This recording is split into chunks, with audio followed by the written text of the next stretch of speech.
Hercule Poirot had solved many mysteries, but the silver-lined parasol carried a secret no logic could easily unfold. Chapter 1.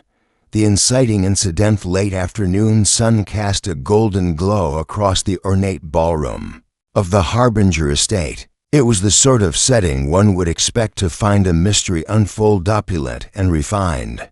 Yet under the surface, shadows moved quietly. Guests gathered at the annual Harbinger Gala, a soirée reserved for the crème de la crème of society, where whispered secrets clung to the air as much as the perfume of expensive flowers.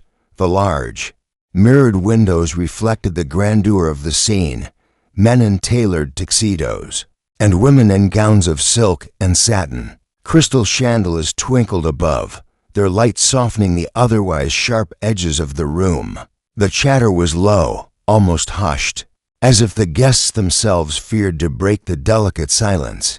But it was not the extravagance of the estate or the glittering attire that commanded attention this evening. It was the parasol, a delicate thing, silver-lined with a pale lavender silk canopy. It had appeared in the hands of a stranger just moments earlier, a woman who had entered unnoticed, like a shadow among the well-known faces, her presence only marked by the gleam of the parasol she carried. She walked through the ballroom with quiet grace, but her every movement was an enigma. Her name was Eleanor Murdoch, an heiress to an old family fortune, one shrouded in whispers of untold wealth and secretive dealings. Tonight, however, she was simply a woman holding a parasol, though something about her demeanor, the way she seemed both out of place and at the center of attention, struck the assembled guests as odd.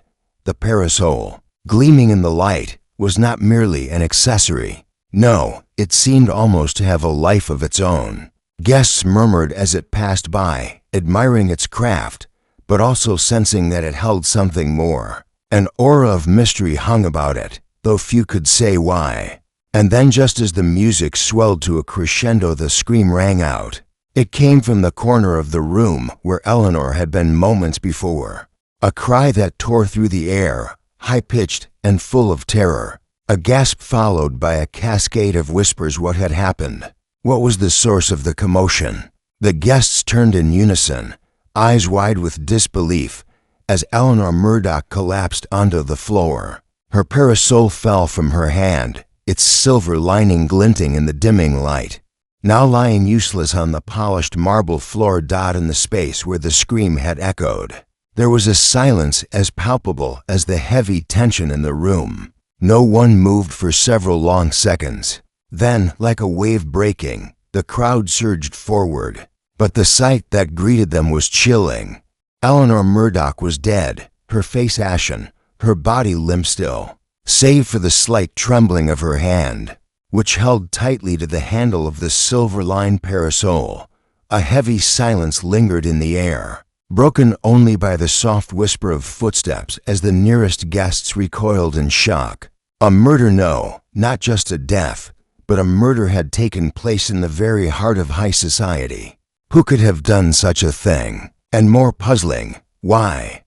The silver-lined parasol lay there, a strange symbol of death, its once elegant curve now an ominous reminder of a crime most foul. A murder had been committed, and within moments, an investigation would begin. But no one would know it yet. The true mystery was not in the death of Eleanor Murdoch, but in the silver parasol that had borne witness to it. The evening ended abruptly. The gala turned into a silent, uneasy assembly of people in darkened corners. The police were on their way. But for now, there was only the cold realization that something had gone terribly wrong. It was then that Hercule Poirot made his entrance. His presence, though not grand or ostentatious, commanded immediate attention. His sharp eyes swept across the room, noting each individual with surgical precision. The air seemed to still around him, as if even the subtle noises of the room were awaiting his next move. Poirot's gaze fell to the body of Eleanor Murdoch, and then to the parasol, lying discarded on the floor. A very curious case, Poirot murmured to himself. his voice a quiet rumble that seemed to make the hairs on the back of one's neck stand up. "But it is not the dead woman that concerns me, mon ami. It is the object in her hand that is the key." And with that, the investigation began. Chapter 2. The first heavy silence in the room was broken only by the distant hum of police sirens approaching. Guests murmured in hushed tones, their eyes darting to the body of Eleanor Murdoch, lying motionless on the marble floor, and the parasol that still glistened ominously beside her. The sight of it caused unease, as if it were some cursed object, but no one dared approach it just yet. In the midst of the confusion, Hercule Poirot stood perfectly still, his keen eyes scanning the room, taking in every detail. His mind was already working, sifting through the crowd, searching for any hint of what had happened. He was not concerned with the apparent chaos that had gripped the guests. To him, every shift and movement, every glance, every hesitation was a clue. Poirot turned his gaze towards the nearest policeman, who had just arrived at the scene. A tall officer with a broad frame stood near the body, his brow furrowed as he examined the surroundings. Poirot made his way over with deliberate calmness. "Monsieur Poirot," the officer greeted him, already aware of the famed detective's reputation. "I must ask that you remain at a distance.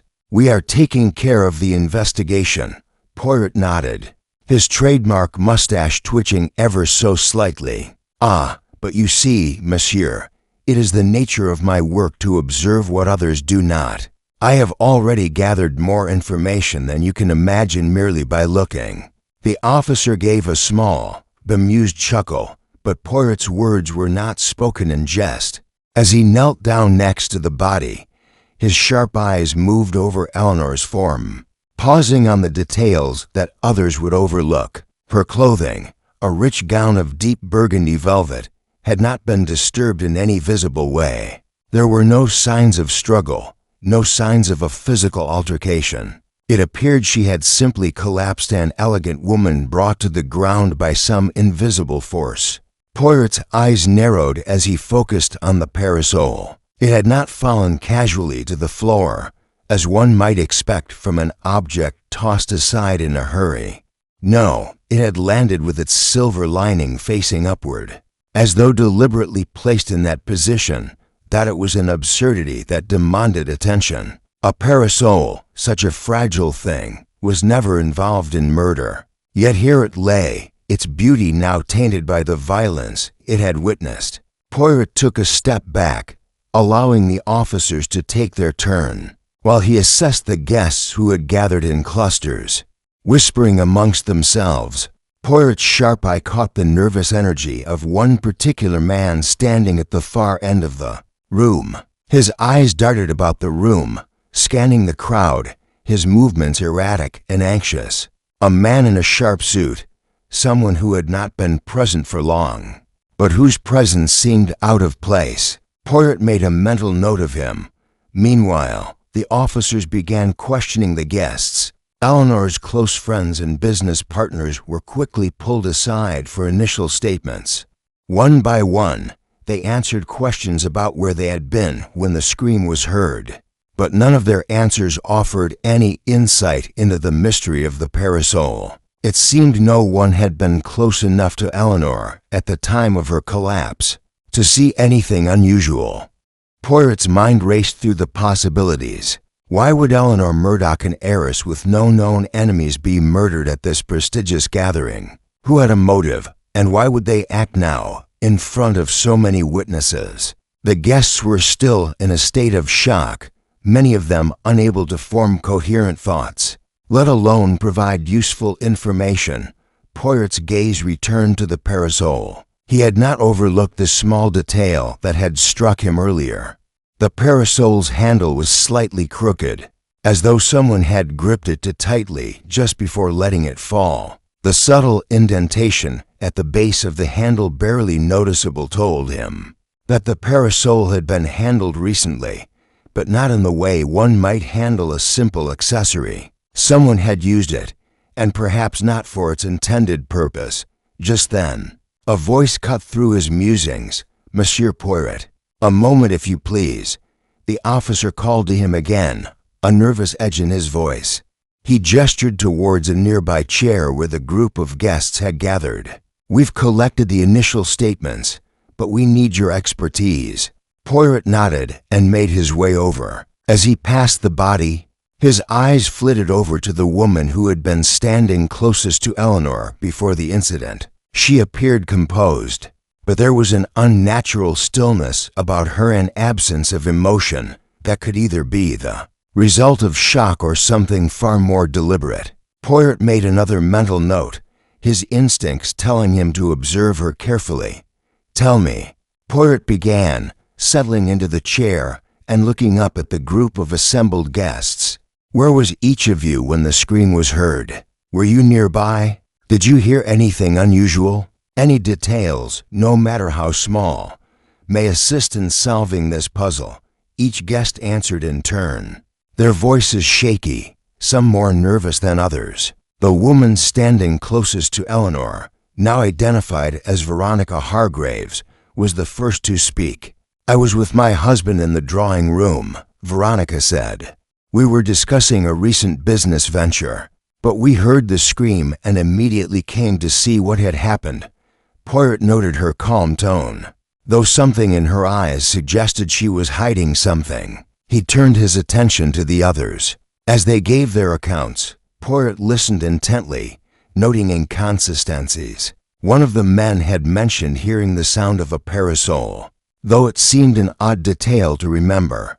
Another woman, Mrs. Abigail Finch, spoke of hearing the sound of footsteps behind her, but couldn't say who had made them. Poirot absorbed it all, the contradictions, the unease, the small gestures that spoke volumes. As he prepared to ask his next question, his mind was already forming connections between the pieces of the puzzle. What was the significance of the parasol? And why had it been left behind, almost as a signal for someone else to find it? The answers would come, but not yet. The first clues were already in place, and Hercule Poirot knew this was only the beginning. Chapter 3. The gathering of suspects. Tension in the ballroom had not dissipated, even with the arrival of the police and the growing sense of urgency that enveloped the room. Hercule Poirot had taken his place in the midst of the gathering, his eyes constantly shifting, ever watchful. He made no attempt to speak or direct anyone. Instead, he observed with calm precision, his mind quietly piecing together fragments of a puzzle that no one else had yet seen. The guests, still unsettled, had begun to retreat into small clusters, whispering among themselves. Some were gathered near the windows, their gazes distant, while others huddled in groups around the officers. A sense of unease, thick and suffocating, clung to them. None had been prepared for the brutal shock of a murder in the midst of such grandeur. And now the weight of the unknown pressed heavily upon them. Poirot's sharp eyes scanned the room. The parasol, lying on the floor like some symbol of death, still commanded his attention. But now, he turned his focus to the guests. Each of them seemed, to his practiced eyes, to hold a secret. There was more to this crime than just a tragic death, and Poirot had a strong feeling that the key to unraveling it lay in the characters before him. The first person Poirot's gaze settled upon was the tall man near the doorway, whom he had noticed earlier. His name was Gregory Blackwood, and he was the man whose nervous energy had been evident the moment he had entered the room. Tall, with a dark, well-groomed beard and piercing eyes, Gregory had the air of a man trying desperately to appear unruffled, but his hands clenched tightly round a drink told a different story. Poirot shifted his attention to the other figures scattered around the room. There was Veronica Hargraves, the woman who had been standing closest to Eleanor when the scream had pierced the air.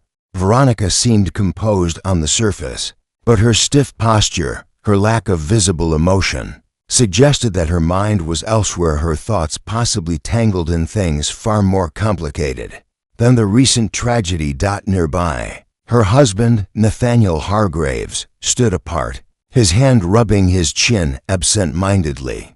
He was a man who appeared to be trying to hide his nervousness, but the way his eyes darted about told Poirot that his mind was racing, perhaps trying to cover his tracks, or simply reacting to the shock of the murder. He was a businessman, wealthy and influential, with a reputation for being both ruthless and charming. Poirot's attention then turned to Mrs. Abigail Finch, a woman who had been standing at the far end of the room, speaking to a couple of other guests. Mrs. Finch was older, with silver hair styled in a neat bun, and she had the air of someone who knew more than she let on. Her face, though appearing calm, showed the faintest sign of something buried beneath the surface: guilt, perhaps, or suspicion. Her hands were folded neatly in her lap, but her eyes, hidden behind thick glasses, flickered with unease as she caught Poirot's gaze. The final person that caught Poirot's eye was a man in his mid-30s, a relatively unknown figure in society, but no less intriguing. His name was Dr. Simon Gregson, a doctor with a reputation for discretion. He stood off to one side, his face neutral, but his lips were pressed together tightly as though he were trying to keep something, perhaps a secret, locked away inside. He was alone, unlike the others, and his solitary figure stood in stark contrast to the gathering of the rest. Poirot's mind began to form a picture that was still blurry, but one that would soon be brought into sharper focus. Each of these people had something to hide, something that made them potential suspects in this heinous crime, and each of them would be questioned in turn. But Poirot knew better than to jump to conclusions too quickly. He would need to observe them closely, assess their reactions, and allow the puzzle to reveal itself piece by piece. His attention was pulled back to Gregory Blackwood, who had just taken a step forward. The man was talking to the officers, but Poirot could see that his unease had reached a new height. He was becoming increasingly agitated, his speech growing faster and more erratic. Poirot's mind shifted into action, noting every detail, every shift in the man's body language. Without warning, Poirot made his move. He approached the gathering group of guests, his steps measured, his expression thoughtful. "I must ask that you all remain here," Poirot said, his voice clear and commanding, yet gentle. "We are in the process of unraveling the details of this tragedy, but I would be remiss if I did not take this opportunity to gather you all as one." The group of suspects shifted slightly, exchanging uneasy glances. No one spoke. They were waiting for Poirot to explain, though they already seemed to understand that they were not just witnesses. They were part of this mystery, each of you, Poirot continued, his gaze moving across the room, has something to contribute to this investigation. I would like to hear from each of you individually. Please tell me, where were you when the scream was heard? What did you see? What did you hear? And most importantly, did you know Eleanor Murdoch well enough to offer any insight into her life, her relationships? The guests fell into silence, each considering how best to respond. Poirot stood still, his eyes scanning them for any hint of deception. He could see the subtle shifts in posture, the narrowing of eyes, the tightening of jaws. These were the signs Poirot was trained to notice. He was already forming his theory in his mind, but for now, he waited, allowing each person to speak. Nathaniel Hargraves, who had been rubbing his chin, was the first to break the silence. His voice was calm, but his eyes betrayed his inner turmoil. "I was in the study," he said, looking away from the others as he spoke. "I was discussing business matters with a colleague. I didn't hear anything out of the ordinary." Veronica Hargraves spoke next, her voice measured, though a trace of emotion seeped through. "I was near Eleanor when it happened, but I didn't see anyone. It all happened so quickly." She paused, as though carefully choosing her words. "I didn't hear the scream, but I did hear the sound of something falling." Mrs. Abigail Finch offered a soft, reassuring smile before speaking. "I was in the garden, admiring the roses. I did not hear a thing until I saw the commotion inside." Dr. Simon Gregson remained silent for a long moment, his eyes fixed on the floor. When he finally spoke, his voice was soft but steady. I was with a guest in the drawing room. We were engaged in a conversation when the chaos erupted. Poirot nodded, committing each statement to memory. The contradictions, the evasions, the little details, he would sort them all out in time. But for now, he had one final observation to make. This, my friends, Poirot said softly, is just the beginning of a much more intricate puzzle. But rest assured, I will leave no stone unturned. The room was silent once more. The investigation had truly begun, and Hercule Poirot, with his ever-present air of unshakable confidence, was already steps ahead. Chapter 4. Poirot arrivest. Atmosphere in the ballroom had shifted imperceptibly, like the hush before a thunderstorm. The police officers were busy with their initial investigations, but Hercule Poirot remained at the center of it all, an anchor of calm amidst the rising tension. The guests had settled into uneasy silence, some still in shock, others in confusion, but all of them keenly aware that their lives had just taken an unexpected turn. Poirot's movements were deliberate and precise as he walked toward the gathering of suspects. His eyes, sharp and perceptive, seemed to see through the thin veneer of social pleasantries, noticing the smallest tremors in their demeanor, the micro-expressions that betrayed their carefully crafted facades. His rival, though not grandiose, seemed to draw everyone's attention in a way nothing else had. It was as if the room itself held its breath. Monsieur Poirot. Veronica Hargraves greeted him first, her voice tight. She gave a slight nod, her gaze avoiding him. I suppose you will want to speak to us individually now, just as you've done before. Poirot smiled, though the smile did not reach his eyes. Ah, madam, you are correct. But it is not just the words you speak that I am interested in. It is your behavior, your reactions, your motivations, and most importantly, your emotions. After all, emotions are the true compass for those of us who search for the truth. Whodunit's lips pressed together in a thin line, her discomfort palpable. Poirot's gaze then shifted to the others, allowing a moment of silence to linger before he spoke again. Each of you has been affected by this tragic event in your own way. Some of you may have known Eleanor Murdoch well, others not so much. But one thing is certain: each of you holds a piece of the puzzle. Whether you are aware of it or not, each of you is connected to the crime. The question, however, is how. He paused for effect, allowing the weight of his words to sink in. The room was now fully attuned to his every movement, every glance. The tension was palpable, thick enough to cut with a knife. Poirot turned to Gregory Blackwood, the man whose nervousness had not gone unnoticed. Blackwood had been fidgeting with his glass of brandy, his fingers moving almost compulsively round the stem. Monsieur Blackwood, Poirot said softly, his voice smooth like silk, but with an underlying edge. You seem unsettled. Perhaps it is the shock of the situation, or perhaps it is something else. Blackwood started at the sound of his name, his glass shaking slightly in his hand before he set it down with a soft clink.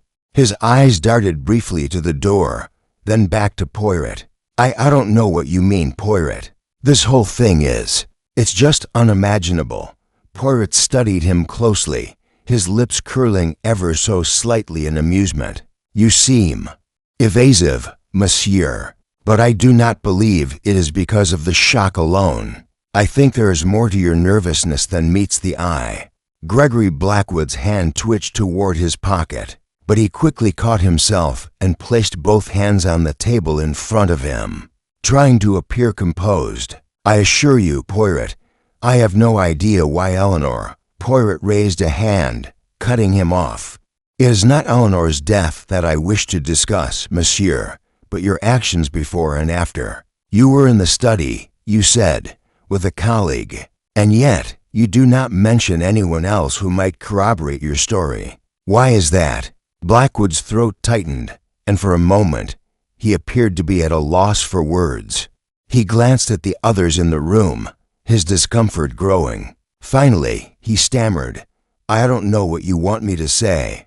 Poirot turned away, his gaze sweeping across the room once again. "Ah, monsieur, I am not interested in what you say. I am interested in what you do not say and what you do not show. You know very well that no one can hide everything. The truth has a way of seeping through the cracks, does it not?" The room seemed to shrink, as if Poirot's words had created an invisible pressure, causing everyone to shift uncomfortably. Each guest knew that Poirot's mind was already racing, forming hypotheses, seeking patterns. They also knew that he would not rest until he had unraveled the truth. Poirot's attention now shifted to Nathaniel Hargraves, who had been standing still in the corner, quietly observing the conversation. "Monsieur Hargraves," Poirot said, his voice deliberately softer, "you are a businessman, yes? Your wife, Veronica, was quite close to Eleanor, but you seem less familiar with her. Is that true?" Nathaniel's eyes flickered briefly to Veronica before turning back to Poirot.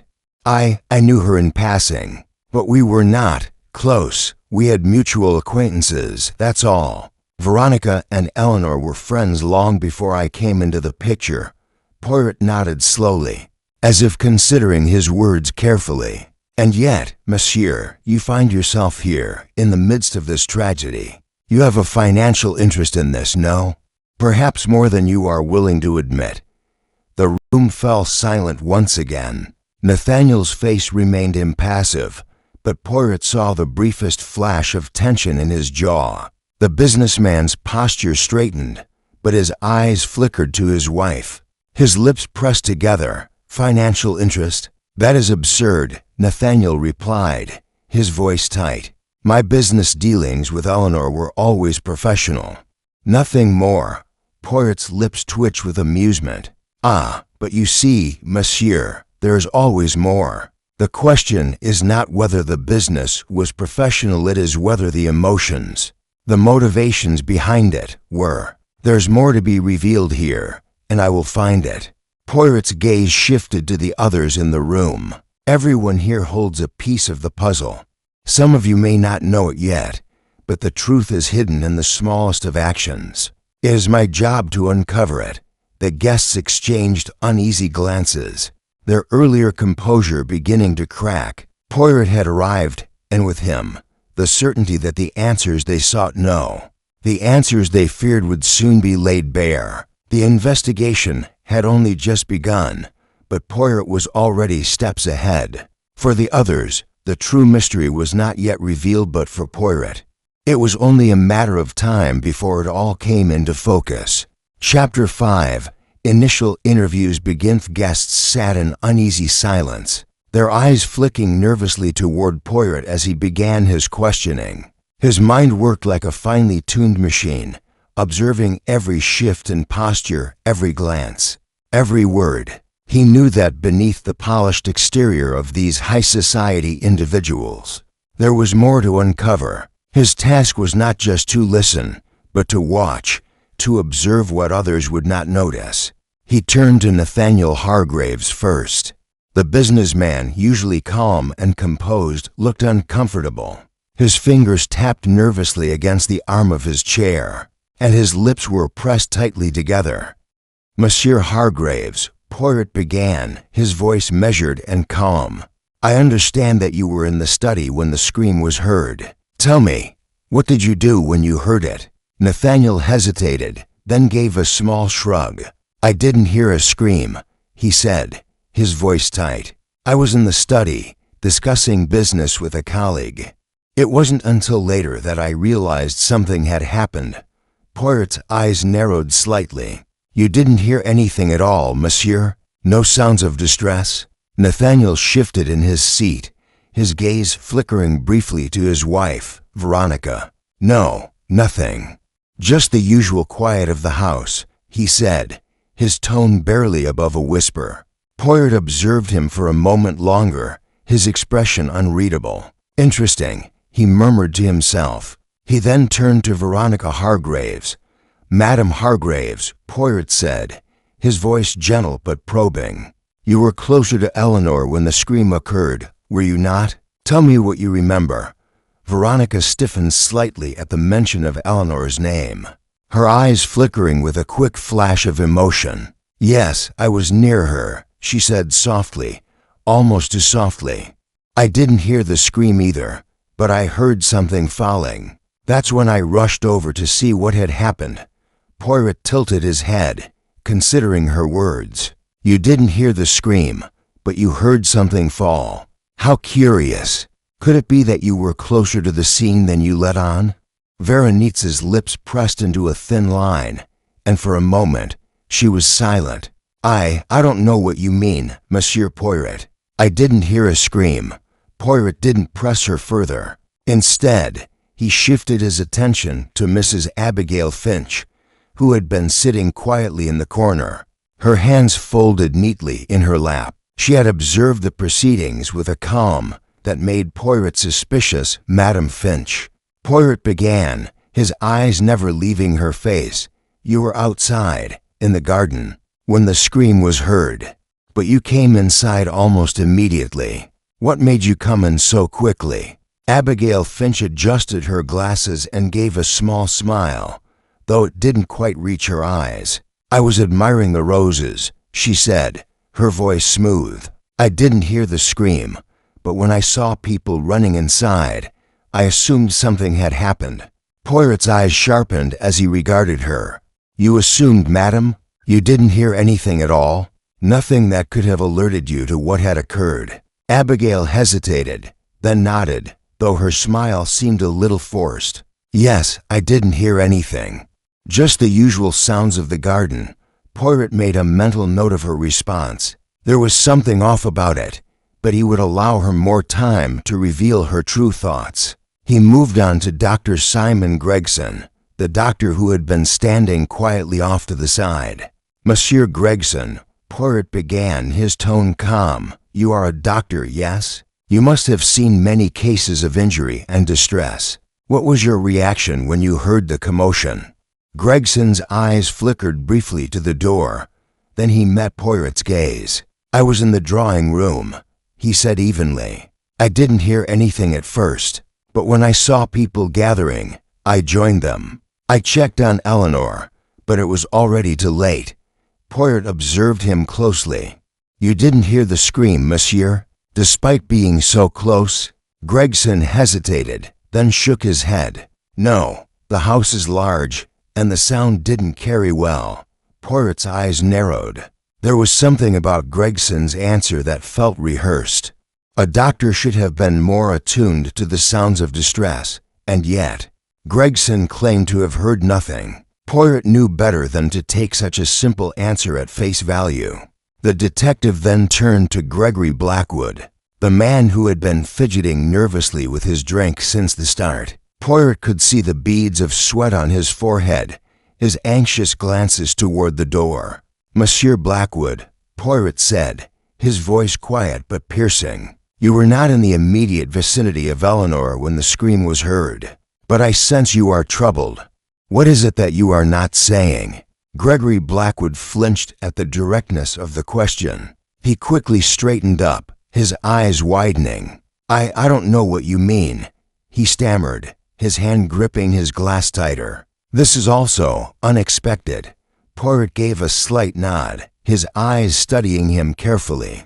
"Ah, but monsieur, it is not the shock that bothers you. It is something else, something deeper. You know more than you are letting on."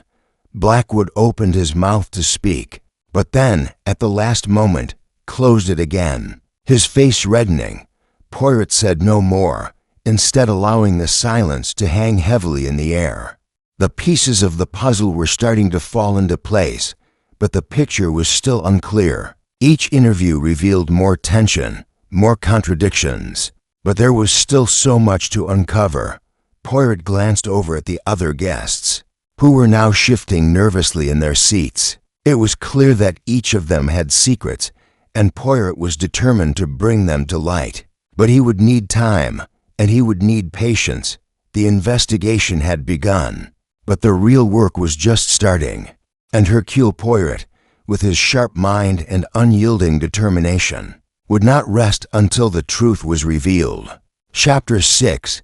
First false-led room had become heavy with anticipation. As Poirot completed his questioning of the guests, each of them had offered their statements, and yet, despite the variety of responses, there was still an underlying sense of unease. The guests shifted nervously, exchanging brief glances, but none dared to speak up.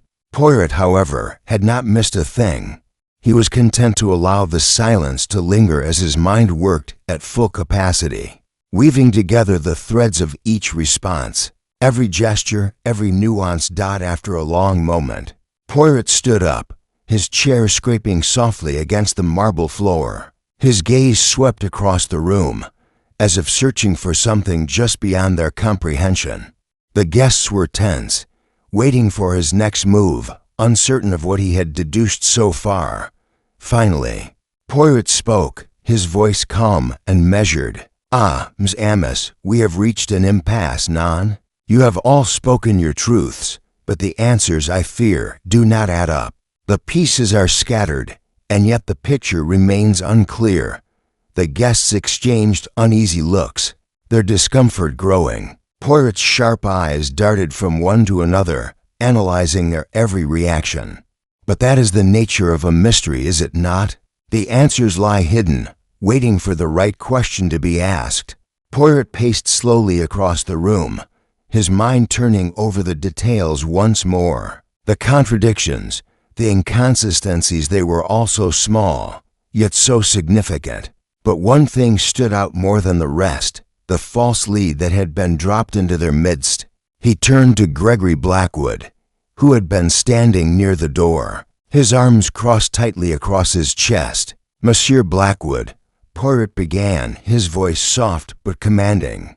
"You were not in the room when the scream was heard, yes? You claim to have been in the study, alone with your thoughts." Blackwood nodded stiffly, his face flushed under the weight of Poirot's gaze. "Yes, that's correct. I was in the study with Mr. Holloway." Poirot tilted his head, as if pondering this. "Ah, but monsieur, you have made a mistake. You see, there is one crucial detail that you failed to mention. You were not alone in the study, were you?" Blackwood froze, his eyes widening in shock. "I don't know what you mean," he stammered. "I was with Mr. Holloway. That's all." Poirot smiled faintly, as if pleased by Blackwood's reaction. "Ah, but monsieur, you forget that I am not so easily misled. You see, Mr. Holloway has already told me that you were not alone in the study. He said that you were accompanied by another guest, someone who had entered the study shortly before the scream." Blackwood's face was drained of color. He opened his mouth to speak, but no words came out.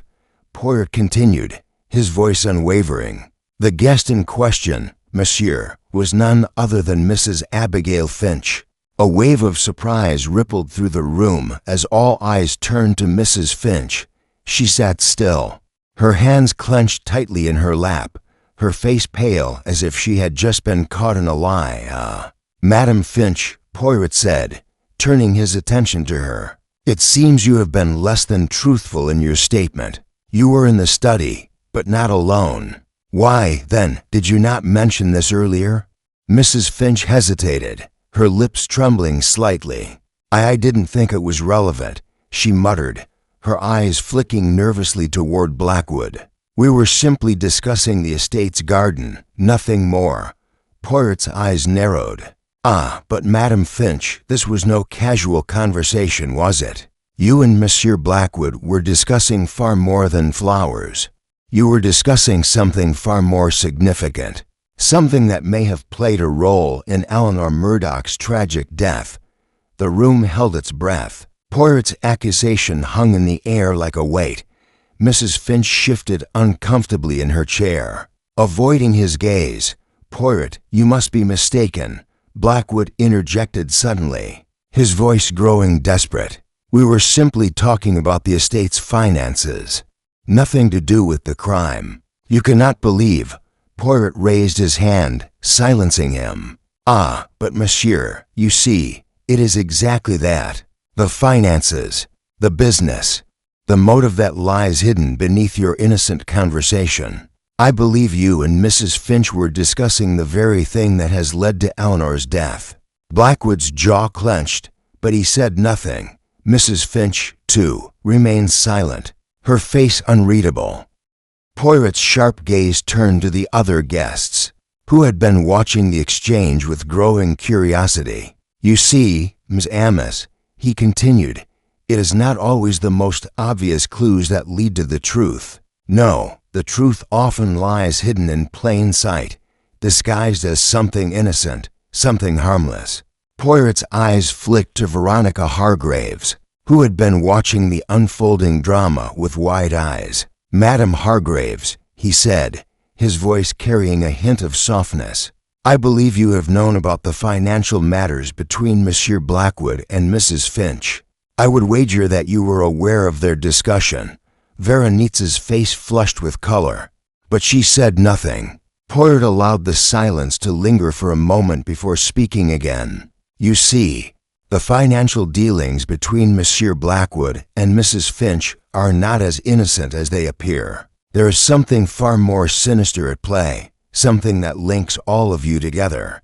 The guests exchanged nervous glances, their minds racing. Poirot had planted the seed of doubt, and now, the walls of their carefully constructed facades were starting to crumble. But Poirot knew better than to let his excitement show. The true mystery was still far from solved. "There is more to this story," Poirot continued, his voice low but filled with certainty. "But the false lead I have just uncovered is merely the beginning. The truth is still hidden, Miss Amos, and I will find it." With that, Poirot turned away from the group, his eyes scanning the room once more. The pieces were starting to fall into place, but Poirot knew the most important part of the puzzle had yet to be revealed, and he would stop at nothing until the truth was brought to light. Chapter 7. The psychological gamut tension in the room had escalated, but Poirot remained unfazed, his mind like a steel trap, closing in on the next part of the puzzle. The guests were unsettled, shifting in their seats, exchanging glances that spoke of hidden fears and unanswered questions. It was clear to Poirot that they were beginning to feel the weight of his scrutiny, and he knew that this was exactly the moment when the game would shift. He had planted the first seed of doubt, exposing the financial ties between Gregory Blackwood and Mrs. Abigail Finch. Yet something more was needed. He needed to break through the walls they had constructed around themselves, to make them slip, to reveal the cracks in their carefully crafted stories. Poirot's eyes moved slowly from one suspect to the next, his gaze piercing and calculating. The room was silent now, save for the occasional cough or the rustle of clothing. Poirot turned to face Gregory Blackwood, who was once again fidgeting with his glass of brandy, his fingers tapping nervously along the rim. "Monsieur Blackwood," Poirot began, his voice calm but laced with an unspoken challenge. "You claim to have been in the study with Mr. Holloway, but you have yet to explain why you were so eager to distance yourself from Mrs. Finch's conversation. What were you truly discussing, and why have you been so insistent on hiding that detail?" Blackwood's eyes widened slightly, and his grip on the glass tightened. I've told you everything I know, Poirot. We were simply discussing the estate. Nothing more. There's no need to read into it." Poirot smiled faintly.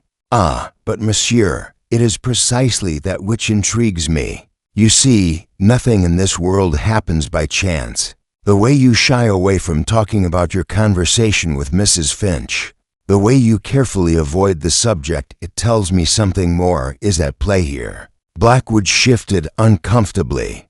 I'm not hiding anything," he said quickly. "You're imagining things."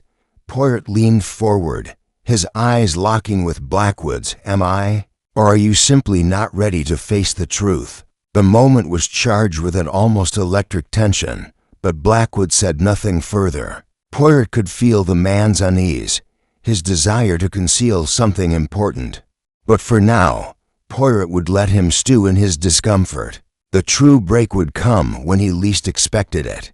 Poirot turned away from Blackwood and addressed the room at large. "Now, my friends, it is time for us to engage in a little game of psychology, non? You see, what is often most revealing in a case such as this is not what is said, but what is left unsaid. It is in those moments of silence, those moments where someone tries to hide a reaction that we uncover the truth." He glanced at Mrs. Finch, who was seated with her hands tightly clasped in her lap. Her face remained composed, but Poirot could see the faintest tremor in her fingers. She was trying to appear calm, but the strain was evident. "Monsieur Gregson," Poirot said, his voice now addressing the doctor, who had been silent for some time. "You, too, have been remarkably quiet. Perhaps you believe that silence will protect you, that the more you remain aloof from the proceedings, the less you will be noticed. But I assure you, monsieur, silence is as telling as any spoken word." Gregson stiffened, his eyes darting toward the door, then back to Poirot. "I'm not hiding anything, Poirot," he said with a forced smile. "I've told you all I know." Poirot studied him carefully. The doctor's smile was too rehearsed, too artificial. "Ah, but you see, monsieur, it is your behavior that betrays you. You are not the type to remain quiet when a woman dies, are you? Your profession demands that you be observant, that you be involved. And yet, you've kept your distance." Gregson's eyes flickered with a fleeting flash of emotion, but it was gone before anyone could notice. He straightened in his seat, his voice cold. "I did what was required of me. I'm a doctor, not a detective." Poirot smiled slightly. "Of course, monsieur, but even doctors must have their moments of introspection. And I must ask, is your silence truly out of respect for the deceased? Or is it because you have something to hide?" Gregson was quiet for a long moment, but Poirot could sense that his patience was wearing thin. He was on the verge of cracking, of revealing something that would add another piece to the puzzle. Before Gregson could respond, Poirot turned to Veronica Hargraves. "Madam Hargraves," he said, his voice gentler this time, "you are one of the few who has been both open and reserved at the same time. You have not attempted to hide behind a facade of silence, but I sense that you, too, are hiding something." Veronika's expression faltered slightly, but only for a moment. She forced a smile and looked at Poirot. "I'm not hiding anything, Monsieur Poirot," she said, her voice steady. "I've already told you all I know." Poirot's eyes gleamed. "Ah, but what about your husband, madam? You mentioned him only briefly earlier, but I have noticed something interesting whenever your husband is mentioned. You grow unusually quiet, as though you are protecting him from something. Why is that, I wonder?" Veronika's eyes widened briefly, and she shifted in her seat, but her voice remained composed. "I don't know what you mean," she replied softly, her tone careful. Poirot smiled, though it was a smile tinged with both curiosity and knowing. "Ah, madam, it is always in those moments of silence, in the carefully controlled emotions, that the truth is often hidden. I will not stop until I uncover it." He paused for a moment, letting the weight of his words settle in the room. The guests remained silent, but their discomfort was palpable. Poirot knew that they were beginning to feel the pressure, starting to realize that they were no longer simply witnesses, but participants in a game they could not control. "The truth is there, Mzamas," Poirot said quietly, his voice almost a whisper now, "and I will find it. You cannot escape it, not from me, and not from yourselves." The tension in the room seemed to thicken as Poirot's words lingered in the air. The psychological game was only beginning, and Poirot was prepared to play it to the very end. The truth would come to light, no matter how hard they tried to keep it hidden. Chapter 8. A secondary mystery. Tension in the room was palpable as Poirot continued his psychological game, pushing each guest to reveal more than they intended. The investigation had shifted into a deeper, more intricate phase, but Poirot knew that the true solution would not come from his questions alone. He had to wait, observe, and let the pieces fall into place on their own. His patience was legendary, and it was a virtue that would serve him well in unraveling the complex web of lies before him. As he studied the room, Poirot's mind began to work in overdrive. His observations were sharp, each small detail building toward a conclusion. But something had been gnawing at him, an unsettling feeling, a nagging thought that he couldn't quite shake. The death of Eleanor Murdoch was tragic, no doubt, but it felt too neat. A person like her, with so many connections, so much wealth and power, didn't just die without leaving behind a more complicated trail. There had to be more, and Poirot would find it. Just as he was about to turn his attention back to the suspects, a sudden commotion broke the silence. A loud crash echoed from the hallway, followed by the hurried footsteps of someone rushing past the door. Poirot's head snapped in the direction of the noise, and his eyes narrowed. He had not anticipated this another layer to the mystery. "What was that?" Veronica Hargraves asked, her voice filled with genuine concern. Poirot raised a hand, signaling for quiet. "Please, stay where you are," he instructed. "Let me see what has occurred." He moved quickly toward the door, his footsteps measured, his mind already racing with possibilities. The guests followed him with their eyes, their curiosity piqued, but they stayed where they were. Poirot opened the door to reveal a scene that made his blood run cold there. On the floor of the hallway lay a small silver tray, now shattered into pieces. A few feet away, a tall figure was struggling to stand, their face flushed with panic. It was Dr. Simon Gregson. Poirot's keen eyes caught the details immediately. The doctor had clearly been running, and the tray had fallen from his hand. The remnants scattered in a messy heap on the polished wood floor. Gregson's breathing was shallow, and his eyes darted about the hallway, as if trying to make sense of his surroundings. Poirot stepped forward, his voice calm but authoritative. "Monsieur Gregson," he said, his gaze unwavering. "What is this?"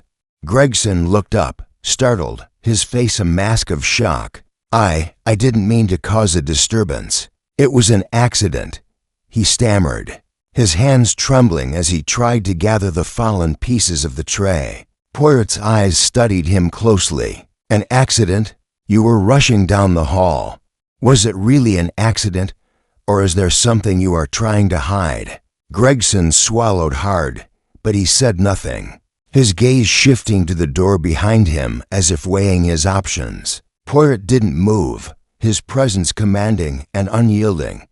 After a tense silence, Gregson spoke, his voice strained. "I was just trying to get something from the kitchen," he said quickly. "I wasn't thinking straight." Poirot nodded slowly, his gaze flickering to the broken tray. There was more to this than a simple mishap. Gregson's reaction was too quick, too defensive. He had been caught off guard. But Poirot couldn't dismiss the possibility that something more sinister was afoot. "The kitchen?" Poirot asked, his tone measured.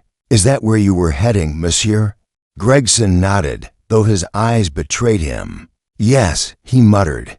"I needed a drink. It's been a difficult evening." Poirot remained silent, studying the doctor's every movement. His words didn't add up. A man of his profession wouldn't be so rattled by a simple fall. Something was off, and Poirot could feel it in his gut. There was more to this minor accident than Gregson was willing to admit. But before Poirot could press further, the distant sound of footsteps echoed down the hall, and a new figure appeared at the end of the corridor, Mrs. Abigail Finch. The older woman approached slowly, her hands folded neatly in front of her, her face calm and composed. But there was a hint of tension in her expression. "Is everything all right, Monsieur Poirot?" she asked, her voice steady, though her eyes flicked briefly toward Gregson. Poirot turned to her, his eyes narrowing slightly. "It seems we have a small disturbance, madam. Dr. Gregson here had an accident." He paused, noting her reaction. "Though I wonder, madam, if this is truly an accident, or if something else is happening under our noses." Mrs. Finch's expression faltered for a moment, but she quickly regained her composure. "An accident? What kind of accident?" she asked, her tone sharp. Poirot turned back to Gregson, whose face had now turned even paler. "I was on my way to the kitchen when I—" "Drop the tray," Gregson said, his voice growing more hesitant with every word. Mrs. Finch took a step forward, her eyes never leaving Gregson. "You're sure you were simply heading to the kitchen, Doctor?" she asked coolly. Gregson hesitated, clearly caught off guard by her probing question. "Yes, of course," he said quickly. "Just a simple trip." Poirot's mind raced, piecing together the new turn of events. The doctor's behavior, Mrs. Finch's sudden appearance, the broken tray, it all pointed to something far more complex than an accidental spill. The tray had been in Dr. Gregson's hands, and something about his frantic attempt to explain it seemed rehearsed. And yet, something was still missing. Poirot could feel it, just on the edge of his mind. The pieces weren't quite fitting, but he could see the edges starting to form a clearer picture. The truth was out there, but it was still elusive. Poirot knew that the real breakthrough was close, but for now, he would have to bide his time. The secondary mystery was unfolding before him, and he was prepared to unravel it. Piece by piece. Chapter 9. Hidden Connection. Poirot stood still, his gaze lingering on Dr. Gregson as the doctor awkwardly straightened himself up and tried to regain composure. The broken tray lay scattered on the floor, like the shattered pieces of the case itself, disjointed, unclear, but undeniably significant. Every detail mattered to Poirot, and he could feel the weight of the moment settle over him like a blanket. He could sense that the pieces were starting to fall into place, but not yet fully. Poirot glanced over at Mrs. Abigail Finch, who was still standing in the doorway, watching the scene unfold. Her presence seemed calculated, and though she had not shown any overt signs of distress, there was a certain tension in the way she held herself. Poirot's eyes flicked back to Gregson, whose body language had not improved since the commotion. He was hiding something. "Madam Finch," Poirot began, turning to face her, his voice steady but probing, "I find it curious that you appeared just as the accident happened. A coincidence, perhaps? Or were you aware of the disturbance before it happened?" Mrs. Finch raised an eyebrow but gave nothing away. "I was simply taking a stroll through the corridor, Monsieur Poirot. I heard the noise and came to investigate." "No harm done, I see," she said with a smile that didn't quite reach her eyes. Poirot stepped forward, his movements deliberate and unhurried. "Ah, but madam, I do not believe in coincidences. You were, how shall I say, conveniently close. It seems to me that you are too calm, too composed in the face of these strange events, a little too quick to dismiss the seriousness of the situation." Her smile tightened, but she did not respond. Poirot's gaze turned back to Gregson, whose hand had just clenched involuntarily at his side. It was a small detail, one that might have gone unnoticed by others, but Poirot did not miss it. It was the story of someone trying to hide their true feelings, someone on the edge of a breaking point. "The tray," Poirot said suddenly, his voice slicing through the tension. "Why was it in your hands, Dr. Gregson? Why were you running through the hallway, away from the scene, carrying this item of no apparent importance? It strikes me as odd, don't you think?" Gregson's face drained of color as he stammered, I was only trying to find a drink. After everything, I needed something to calm my nerves." Poirot nodded slowly, but his expression remained unreadable. "A drink," he repeated softly. "Of course. And yet, here we are, Monsieur Gregson, with a broken tray that was not necessary for your escape. Why, then, did you not simply leave the room without such a curious object?" Gregson's mouth opened as though he was about to speak, but no words came. He shifted uncomfortably, glancing at the others in the room. clearly flustered by the growing pressure. Mrs. Finch, however, remained silent, her posture stiff and unreadable. Poirot's eyes flickered to her again, but his attention was quickly drawn back to the doctor. "There's more at play here than a simple trip," Poirot said, his voice quieter now. "You and Madame Finch were in the study, just before Eleanor Murdoch's death. What is it you two were really discussing? Was it a matter of personal interest, or was it something far darker?" Gregson's eyes shot to Mrs. Finch, and Poirot saw the flash of recognition, between them a silent communication that had not gone unnoticed. The connection was there, clear now in their body language, their subtle attempts to cover up what had transpired. Gregson took a step back, his gaze shifting uncomfortably. "We were simply discussing business matters," he muttered, his words slow and deliberate, as if trying to buy time. "Nothing more." Poirot's lips curled ever so slightly, and he nodded slowly. "Business, yes. But what kind of business, monsieur? Was it about the estate, or something else entirely?" A moment passed in silence before Gregson spoke again, his voice lower than before. I don't know what you're implying. This is absurd." Poirot stepped closer, his presence overwhelming. "Ah, but you do know, monsieur. You know exactly what I'm implying. You and Madame Finch are involved in something far more complex than a mere accident. There's a reason you are so desperate to hide it. But what is it?" Gregson's gaze faltered, and for a brief moment, Poirot saw the fear in his eyes, a crack in the facade that had been carefully constructed. It was a small thing, almost imperceptible, but it was enough to convince Poirot that he was on the right track. "Perhaps you are not the only one with something to hide, Monsieur Gregson," Poirot said softly, his voice almost a whisper. "Perhaps there is a connection here that has yet to be revealed." Gregson's silence spoke volumes. Poirot turned his attention to Mrs. Finch, who had been observing the exchange in silence. "Madame Finch," Poirot said, his voice firm but calm, "you are far too composed for someone who claims to have simply stumbled upon an accident. There's a reason you have been so involved in these events, and I will uncover it. You may not be the one to have dealt the fatal blow to Eleanor Murdoch, but you are undoubtedly connected to the forces at play." Mrs. Finch's eyes narrowed, but she said nothing. The tension in the room had thickened, and Poirot could feel the weight of the investigation hanging over him. Every word, every movement, seemed like another piece of the puzzle. The mystery of Eleanor Murdoch's death was far from over. Poirot could sense that the next revelation was on the horizon, but for now, he had to allow the players to show their true hands. The psychological game was progressing, and he was ready to push forward. Chapter 10.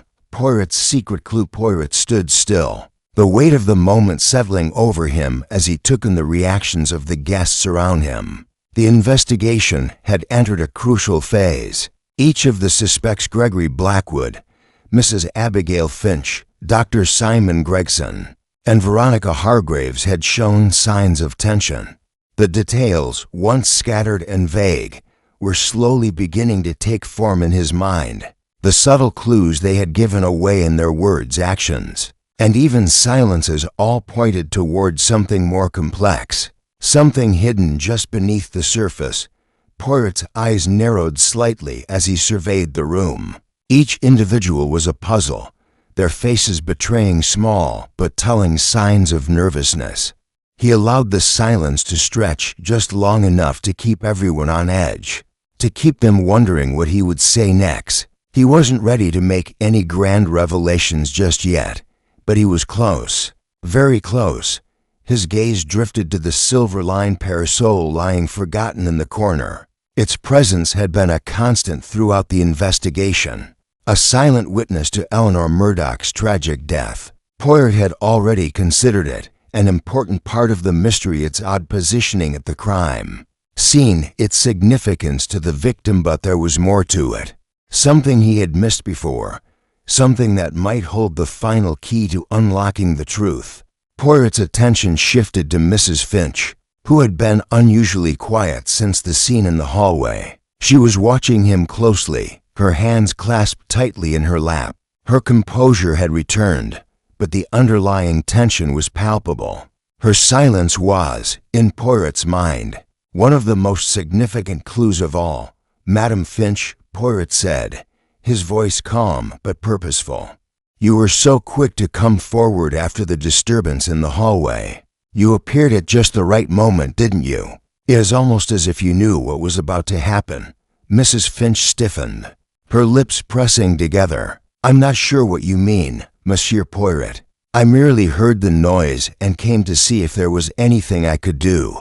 Poirot watched her carefully, his sharp eyes catching the smallest shift in her expression. "Ah, but madam, you were not the only one who heard the noise. And yet, you were the first to arrive. That, to me, suggests a connection. You were already moving before anyone else even knew what was happening. Why is that?" Mrs. Finch faltered for a moment, but quickly regained her composure. I don't know," she stammered, her voice lacking its earlier confidence. "I simply reacted." Poirot nodded slowly, as if considering her response. "Yes, of course. We all react to moments of crisis in our own way. But you see, madam, it is your reaction that intrigues me. You were not shocked, not alarmed by the events.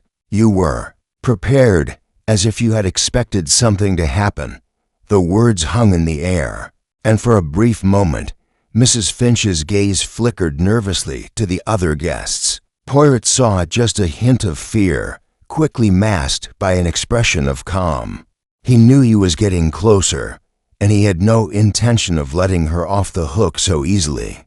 Poirot then shifted his attention to Dr. Gregson, who had been unnervingly quiet. The doctor's discomfort had grown more evident, the earlier bravado now replaced with an air of unease. "Monsieur Gregson," Poirot said, his voice soft but pointed, "you claim to have heard nothing unusual in the hallway, yet you were the one who found the tray on the floor. Tell me, how did you come to be in that particular spot?"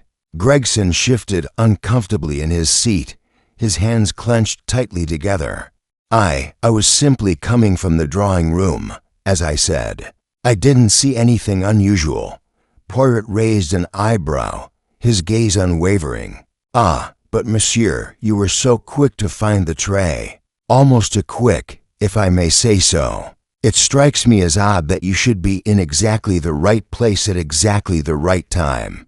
Gregson opened his mouth to respond, but no words came. He closed it again, his expression wavering. The silence between them stretched on until Gregson finally muttered, I was just walking, that's all. I didn't think it mattered." Poirot's sharp eyes never left him. "But it does matter, monsieur. Every detail matters.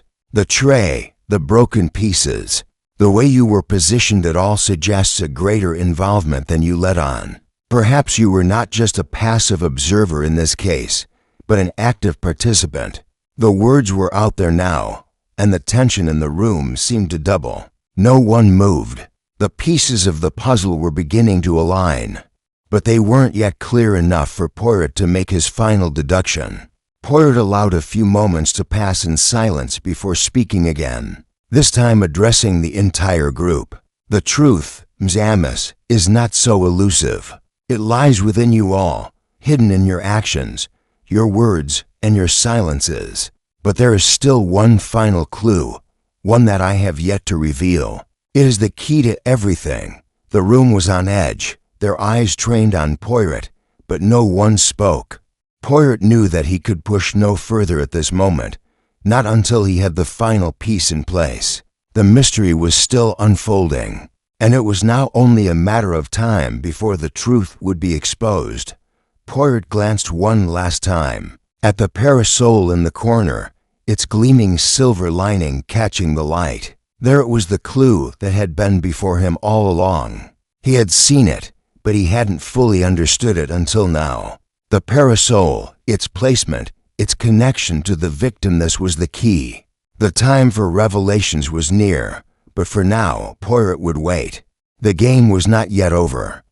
Chapter 11. Tension's risa there in the room was thick with unease. As Poirot continued to observe his suspects, the game had shifted, the tension now palpable among them all. No one spoke. No one dared. They were all too aware that the walls were closing in, that the clues they had so carefully hidden were slowly being revealed by the relentless detective. Standing before them, Poirot stood silently, his mind racing through the various angles of the case.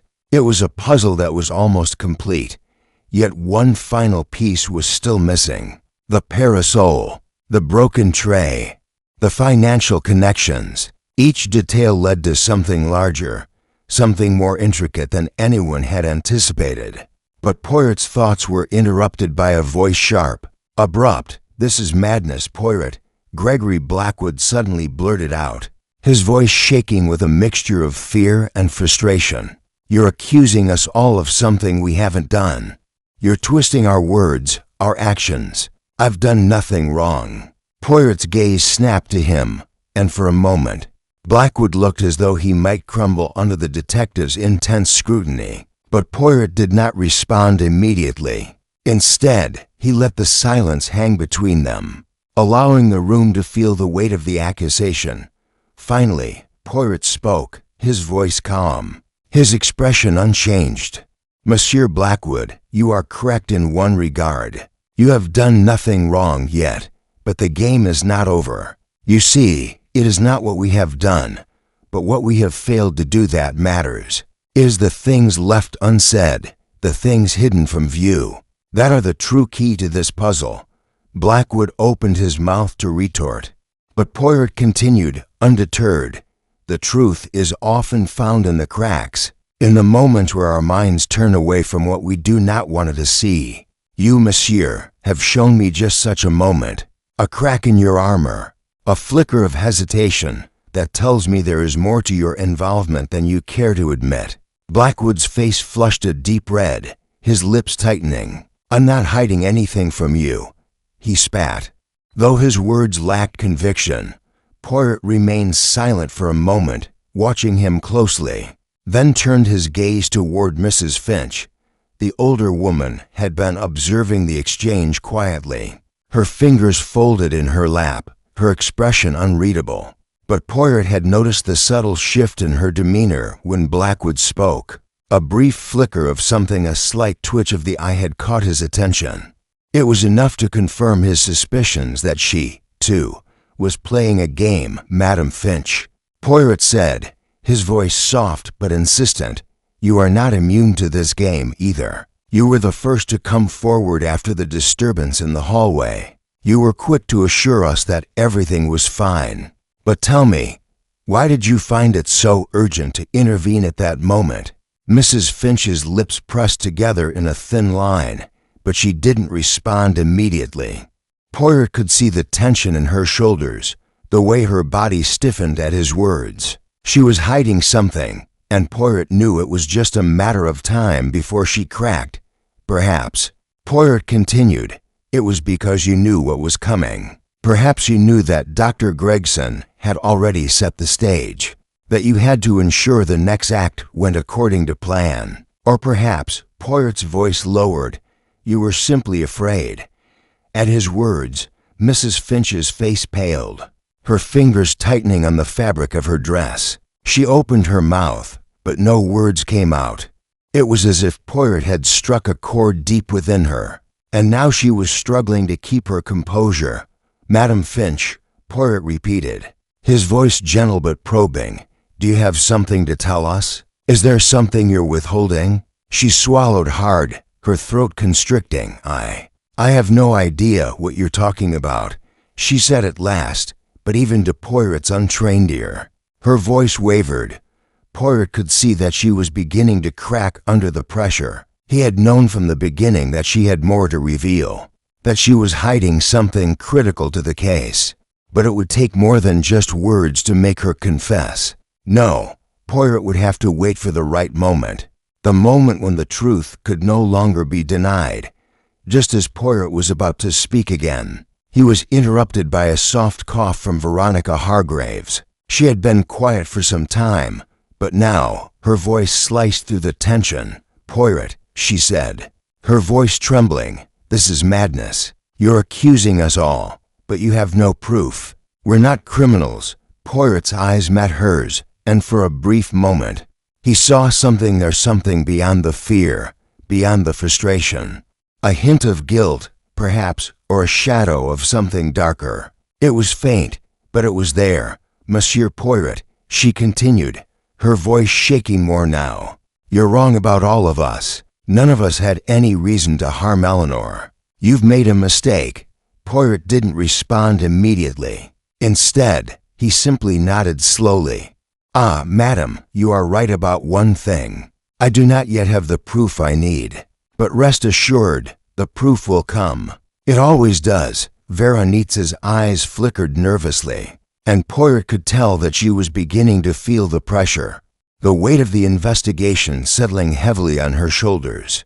The room fell into a heavy silence, each guest lost in their own thoughts. Poirot's mind, however, was a whirlwind of connections.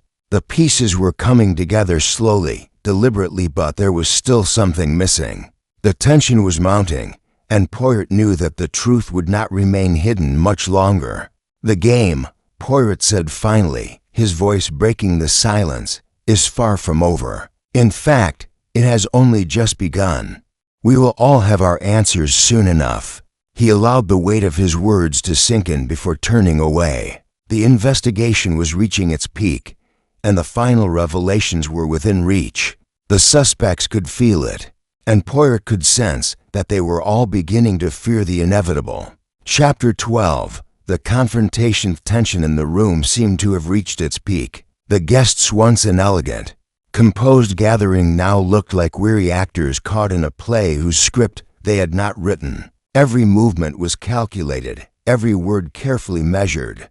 As if they were all trying to outwit Poirot's penetrating gaze, the detective had been patient, allowing each of them to speak their part, to reveal the carefully constructed masks they wore.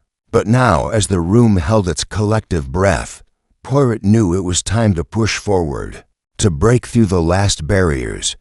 He turned to face Veronica Hargraves first. The woman had been growing increasingly nervous, her eyes darting between the others in the room, her hands clasped tightly in her lap. Her usual poise had faded, replaced by the anxious fidgeting of someone who feared their darkest secrets were about to be uncovered. "Monsieur Poirot," Veronica began, her voice trembling, "I told you everything I know. I've answered your questions. What more do you want from me?" Poirot regarded her with calm intensity, his eyes never leaving hers. "Madame Hargraves, I have not yet asked you the most important question of all. Why did you and your husband come to the Harbinger estate? Why now? What was your true purpose here?" The room fell silent. Whodunit's lips parted as if she had not expected such a question. Her eyes flickered to Nathaniel, sitting stiffly beside her, before returning to Poirot with a forced smile. "We came as guests," she said, her voice barely above a whisper. "We have no hidden motives. Eleanor was a dear friend of mine." "You can't possibly think—" Poirot cut her off, his voice low but firm. "Ah, madam, I do think. You see, it is not the grand gestures that reveal the truth, but the smallest of actions. And your actions, madam, speak louder than your words." Whodunit's face flushed, and her eyes darted around the room, looking for support that did not come. Poirot stepped closer to her, his presence towering over her as he continued. "You may be trying to protect your husband, but your silence betrays you. You are afraid. And what are you afraid of, madam?" For a moment, there was no response. Whodunit's breath hitched in her throat as if she were on the verge of speaking. But the words never came. The guests looked on in silence, each one processing the tension building between them. Poirot didn't wait for Veronica to answer. He turned his attention to Nathaniel Hargraves. "Monsieur Hargraves," he said, his tone shifting, "you have remained quiet throughout all of this. But your silence, too, is telling. Tell me, what do you fear most?" Nathaniel's eyes hardened, and his jaw clenched. His posture remained rigid, but the signs of discomfort were unmistakable. "I don't fear anything, Poirot," he said, his voice tight. "I have nothing to hide. Eleanor's death was a tragedy, but I don't see how you can accuse us," Poirot interrupted, his voice cutting through the tension. "You see, monsieur, it is not just Eleanor's death that concerns me. No, it is the deeper connections, the secrets you and your wife have kept hidden. You see, it is not just about what was done, it is about what you did not do. The financial interests you have in this estate. Monsieur, how deep do they go?" Nathaniel's face shifted slightly, his lips curling into a tight smile that didn't reach his eyes. "I've already explained this to you," he said, his voice barely controlled. "I have business dealings with the estate, but that's all. It's nothing more than a professional arrangement." Poirot's gaze never wavered. "Ah, but you see, monsieur, even the smallest of professional arrangements can be fraught with danger, especially when they involve the future of something as valuable as an estate. There's more at play here, is there not? A hidden motive, something more than just business." The room seemed to shrink in on itself, the weight of Poirot's words pressing heavily on the guests. They were all silent now, their eyes locked on the detective, waiting for him to reveal the next move. Poirot's attention shifted to Mrs. Finch, who had been standing by the door, her hands folded tightly in front of her. She had been quiet throughout the interrogation, but Poirot knew she was the one who had the answers. Her silence, her composure, it was all a mask, a well-rehearsed act to avoid suspicion. But Poirot saw through it. "Madam Finch," he said, his voice gentle yet commanding, "you were present when the disturbance occurred, and you were the one who had the most to gain from Eleanor's death. Tell me, did you truly think you could hide your involvement?" Mrs. Finch's face remained unchanged, but her eyes flickered for just a moment, a brief moment of panic that Poirot had seen 100 times before. She straightened, as though bracing herself for the inevitable. "I have nothing to hide, Poirot," she said, her voice steady. But the slight tremor in her hands betrayed her. Poirot took a step closer, his voice lowering to a whisper. "You, madam, are the key to all of this. You knew Eleanor's secrets, and you knew what she was planning. You were involved in the business dealings, yes, but there was more to your connection with her, wasn't there?" For a brief moment, Mrs. Finch hesitated. It was a split second, but Poirot saw it. He had her now. She exhaled slowly, as though finally ready to admit what had been weighing on her conscience. "You're right," she said quietly. "I knew more than I let on. But it's not what you think. I wasn't trying to kill Eleanor. I was trying to protect my interests, to protect my future." Poirot nodded slowly, his eyes never leaving hers. "Ah, madam, it is always the future we protect. But sometimes, in the process, we lose sight of what matters most." As Mrs. Finch's confession hung in the air, Poirot knew the investigation was about to reach its climax. The truth was close, but there were still pieces to the puzzle that needed to be fit together. He could feel the final moment approaching, but for now, he would allow his suspects to stew in their guilt, to feel the weight of their own secrets closing in around them. Chapter 13. A desperate attempt to escape. Heath's silence that followed Mrs. Finch's admission seemed almost unbearable. The air in the room had thickened, the weight of the confession lingering like a storm cloud about to burst. The guests, once poised and composed, now seemed like actors caught in the final act of a play whose plot had spiraled out of control. Each of them, in their own way, had been drawn into a web of deceit, and now the threads were beginning to unravel. Poirot stood still, his piercing gaze fixed on Mrs. Finch, who had just revealed more than she intended.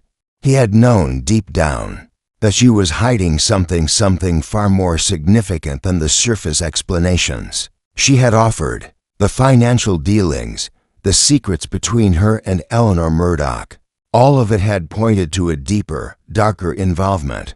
But it was the final piece of the puzzle that had truly shocked him. Her desire to protect her future at any cost. Her confession was not the end, however. It was simply another step toward the truth.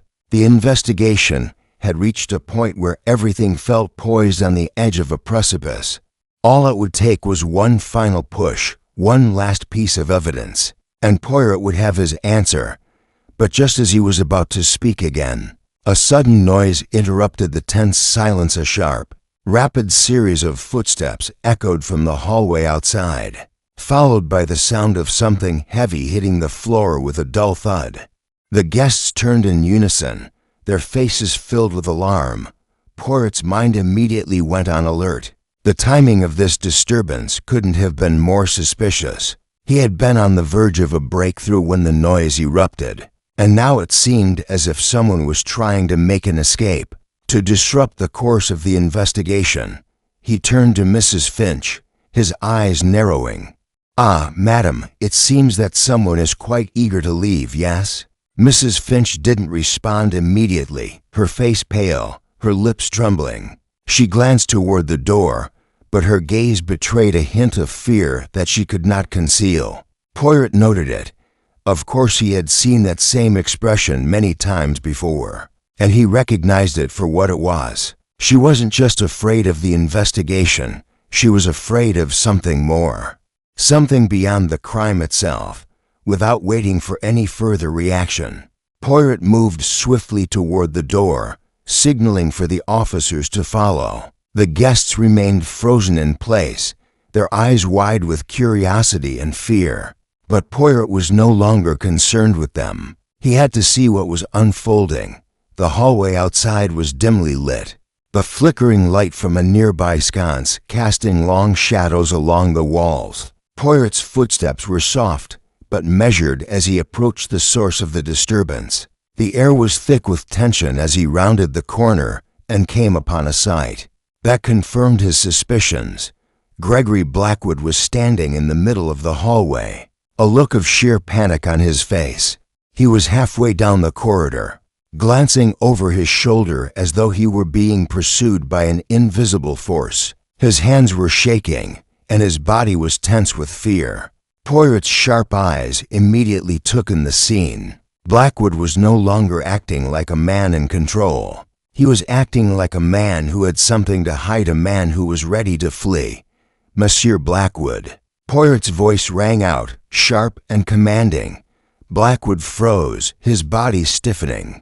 He didn't turn to face Poirot immediately, but instead took a step backward, his eyes darting nervously between the detective and the hallway that stretched out behind him. Poirot could see that Blackwood was calculating his next move, deciding whether to face the consequences or run. "Where do you think you are going, monsieur?" Poirot asked coolly, his voice cutting through the tension. Blackwood hesitated. His lips parted as though he were about to speak, but no words came. Instead, he glanced toward the end of the hallway, his eyes filled with a mix of panic and desperation. Poirot didn't need to wait for him to act. He already knew what was happening. "You thought you could escape, did you?" Poirot continued, his gaze unwavering. "You thought you could slip away, but it is too late for that now. You've made a desperate move, monsieur, and it will cost you."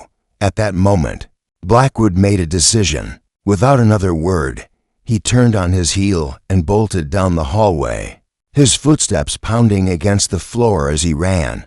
Poirot was quick to react. He called out to the officers behind him, his command sharp and swift. After him, the chase was on. Blackwood, realizing the futility of his escape, glanced over his shoulder once more, his face a mixture of fear and rage. But it was too late. Poirot and the officers were already closing in on him. The hallway was narrow, the walls lined with antique paintings and ornate furnishings. Blackwood's movements were frantic, but he wasn't accustomed to this sort of physical exertion. He was no athlete, and his desperation was making him clumsy. Poirot could see that he was slowing down, his breath coming in short gasps. As they rounded a corner, Poirot saw the momentary falter in Blackwood's step, a hesitation as he tried to push past the officers. It was then that Poirot lunged forward, his hand gripping Blackwood's arm with surprising strength. The force of the movement sent Blackwood crashing into the wall, and he crumpled to the ground with a groan.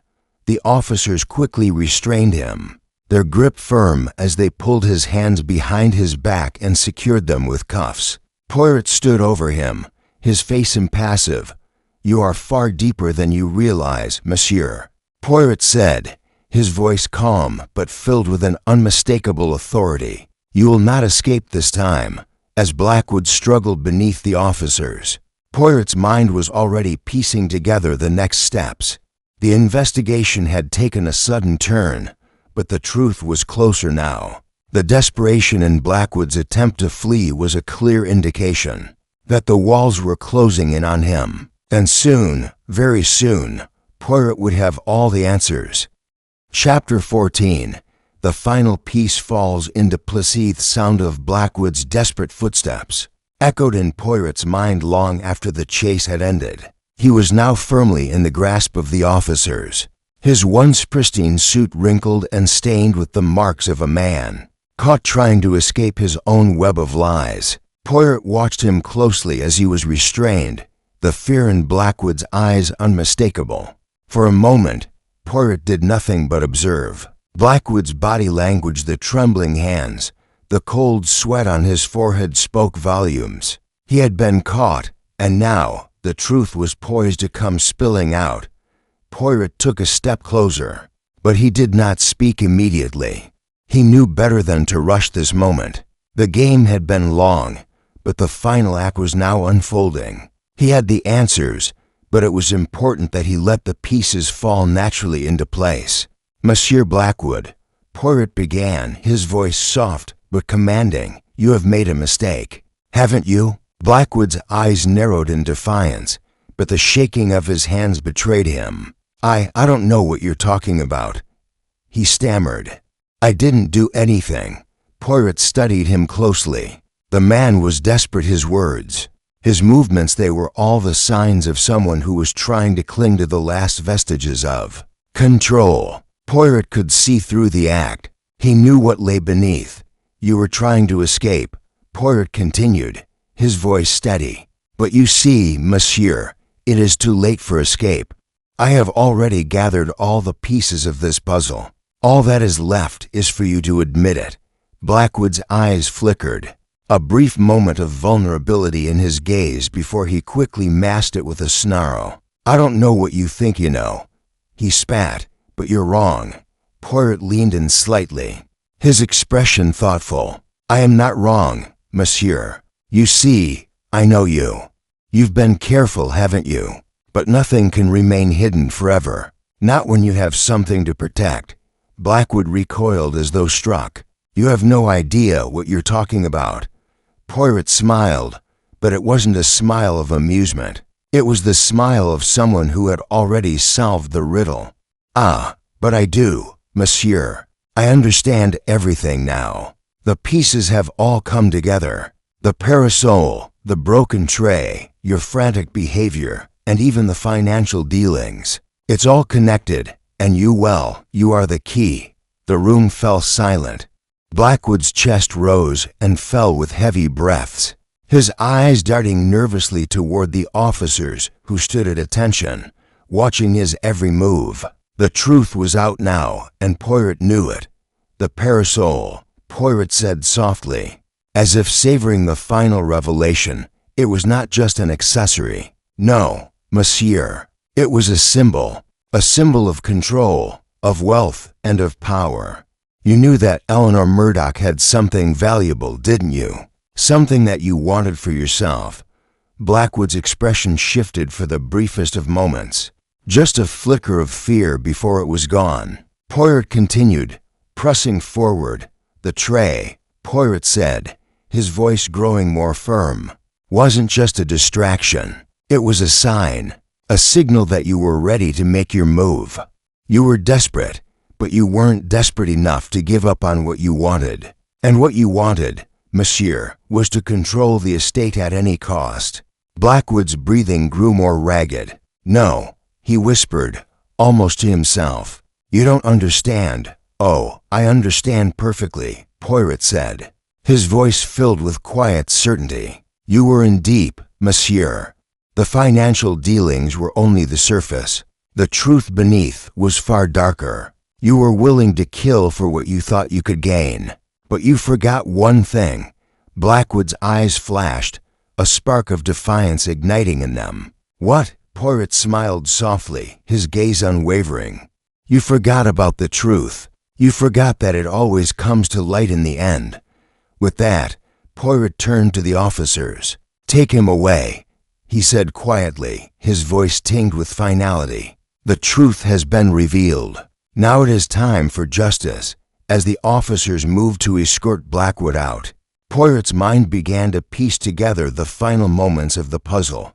The financial ties, the subtle manipulations, the desire for power, it had all led to this. But there was one more thing. Turning slowly, Poirot surveyed the room once more, his eyes lingering on each of the remaining guests. Mrs. Finch, Veronica Hargraves, and Dr. Gregson, each of them had played a role in this intricate dance.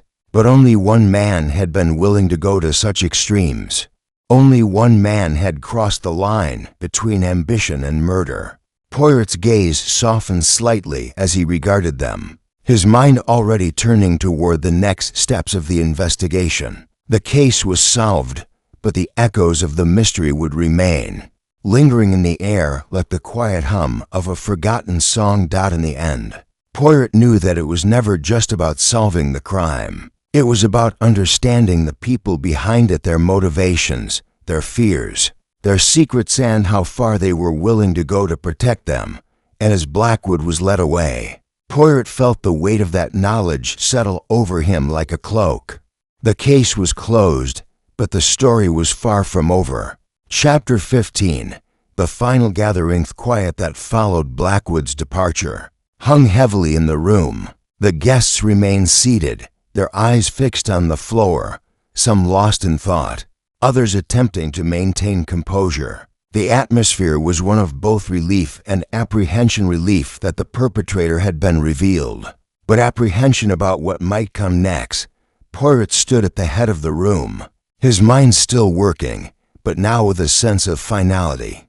The chase was over, and the puzzle, though complex, had been solved. But as he surveyed the remaining guests, the feeling that something was still amiss lingered in the air like an unspoken question. The game was nearly over, but there were still a few things left to settle.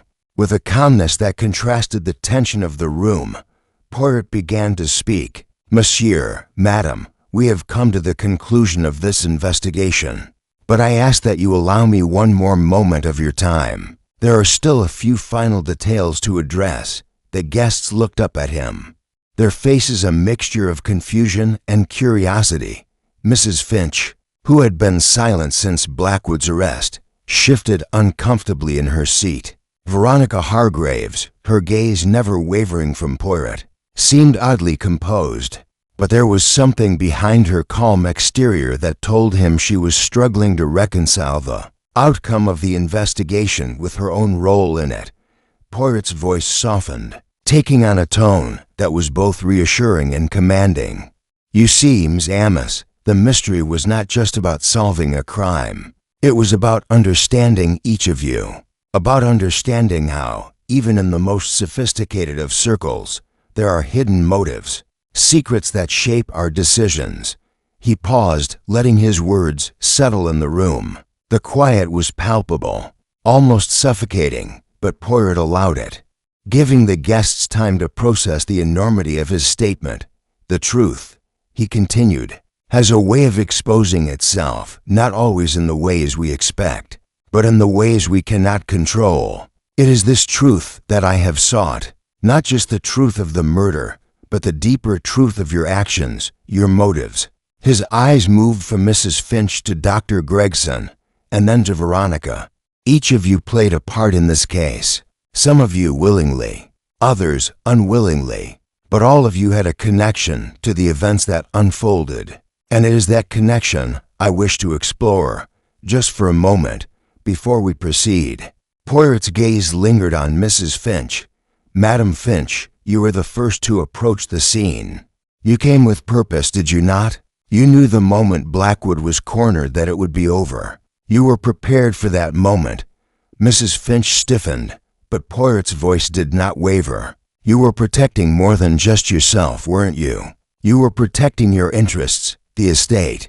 You saw it slipping away, and you acted. It is understandable, of course, but your actions were not born out of malice, they were born from desperation." He let the words hang in the air, allowing her the space to process them. Mrs. Finch was silent, her gaze downcast, as though she was unwilling or unable to face the truth that Poirot had so calmly laid before her. Poirot turned his attention to Veronica next. "Madam Hargraves," he said, his voice taking on a softer tone, "you, too, were caught in this web, though your motives were less obvious. Your connection to the estate, to the business dealings, it was personal. You wanted something, perhaps more than you realized, and when that desire was threatened, you took action." Whodunit's eyes flickered with uncertainty, but she did not respond. She did not need to. Poirot had already seen it in her. The desire for control, the subtle manipulations beneath her calm demeanor. She had been involved in the web of deceit, but her role had been more passive-reactive rather than proactive. Poirot's gaze then fell on Dr. Gregson, who had been unusually quiet throughout the conversation. His hands, though folded in his lap, twitched nervously. He was not a man who liked being cornered, and it showed. "Monsieur Gregson," Poirot said, his voice sharp, "you were not just a doctor. You were involved, too, though in a different way. You knew the risks. You knew what was at stake. But more importantly, you knew the consequences of revealing what you had learned." Gregson shifted uncomfortably in his seat, his eyes flickering between Poirot and the others. I didn't know what to do," he muttered, his voice strained. "I didn't want to be involved. I thought if I stayed out of it, I could avoid any repercussions." Poirot nodded slowly, his expression unreadable. "But staying out of it wasn't an option, was it? Once you knew what was happening, you became complicit by omission. You chose not to speak. You chose silence. And that, monsieur, is as telling as any confession." Gregson's shoulders slumped as if the weight of his own guilt had finally caught up with him. He didn't speak again, and Poirot didn't push him further. He had already revealed enough. Poirot turned to the group as a whole. "And so we come to the end of this tale. The pieces have fallen into place. The true nature of the crime has been revealed, but perhaps more importantly, so to have the motivations of those involved." The guests remained silent, the weight of the investigation now fully upon them. Poirot's sharp eyes moved from one to the next, watching for any last-minute reactions. But there were none. They were all caught in the web of their own lies, their own choices. Poirot stepped back, allowing the moment to settle in the room. "It is done," he said softly. "Justice has been served, but the truth will remain with you all. And that, I believe, is the most lasting consequence of all." Chapter 16. The reveal room was still, save for the faint rustling of clothing and the occasional shallow breath from the assembled guests. The weight of Poirot's words had settled on them like a dense fog. They were all aware now that their secrets had been laid bare, each of them trapped in a web of lies they had carefully constructed. Yet, despite the tension that clung to the air, Poirot remained calm, his expression unreadable as he watched them. The detective stepped away from the group, taking a few measured steps toward the window. He stood there for a moment, looking out over the estate grounds, allowing the silence to stretch for a while. The guests, though uneasy, remained quiet.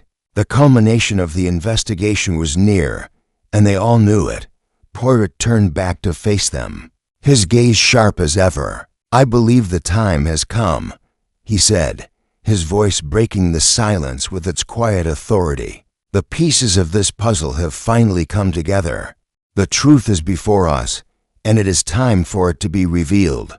The guests shifted in their seats, their eyes flickering toward each other as if searching for some final explanation, some glimmer of hope that perhaps they could still escape the inevitable. But Poirot's gaze was unwavering. He had been waiting for this moment, and now it was time to complete the story. He took a step forward, his eyes scanning each face in turn. "You see, it was never about the murder itself," he continued. "It was about the motivations beneath it, the things you all wanted to keep hidden. Your actions, your choices, they are what led us here. And now, the truth will come to light." Veronica Hargraves was the first to speak, her voice trembling, though she tried to maintain a semblance of composure. "Poirot," she said, her voice barely above a whisper, "you don't understand. We didn't mean for any of this to happen.